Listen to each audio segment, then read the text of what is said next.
This activity is about using sliders in Desmos. So we are going to open up an activity builder and go to a graphs page.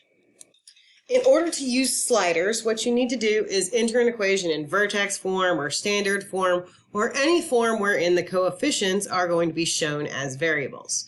For today, I'm going to go ahead and look at a sign transformation. So we're going to type in y equals a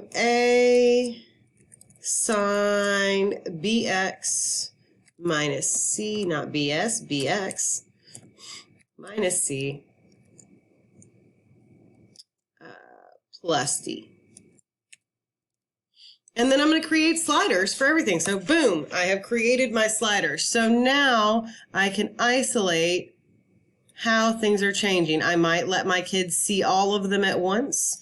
I might chunk it down a little lower. Usually, if it's the first time they've seen these transformations, then I'm going to go ahead and do this one at a time. So I'm going to move C and D to 0, leaving A and B at 1 so that I have my parent function. And I'm going to create a folder to hide these. So sine wave. I'm going to hide this. I'm going to leave my transformations here, but I want to hide all these other sliders because that's a bit much for the students at one time. I want them to be able to manipulate in this graph, so I'm only going to have so much room for instruction. So boom. I'm going to add in some text here and say, quotation mark, use the slider to see how changing the A value changes the graph. Move this up here. I'm going to add in another text.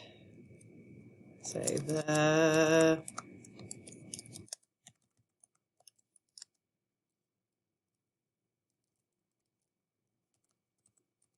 standard form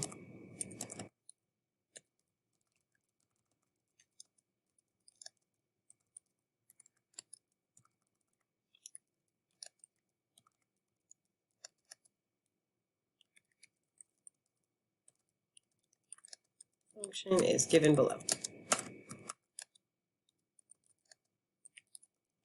So I type in what I want them to know.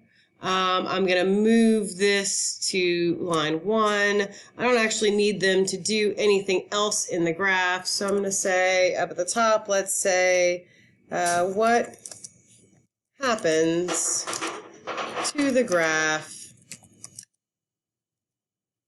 when you change the A value?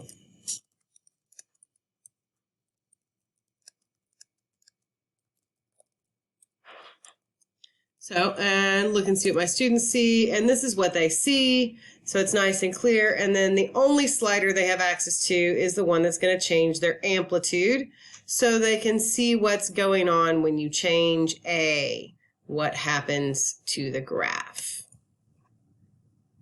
So that is using a slider. If I don't like what is going on here, let's say maybe I don't want negative values for A, I can click and change my steps and say that A goes from 0 to 15 here if I want, or 0 to 10. So now when the kids see it, they don't have a negative option that's going to reflect the graph. They only have the positive action if you don't want to deal with reflections yet in something like this. And that is basically one of the ways in which you can use sliders. If you have any questions, shoot me an email at cbunch@alvinisd.net.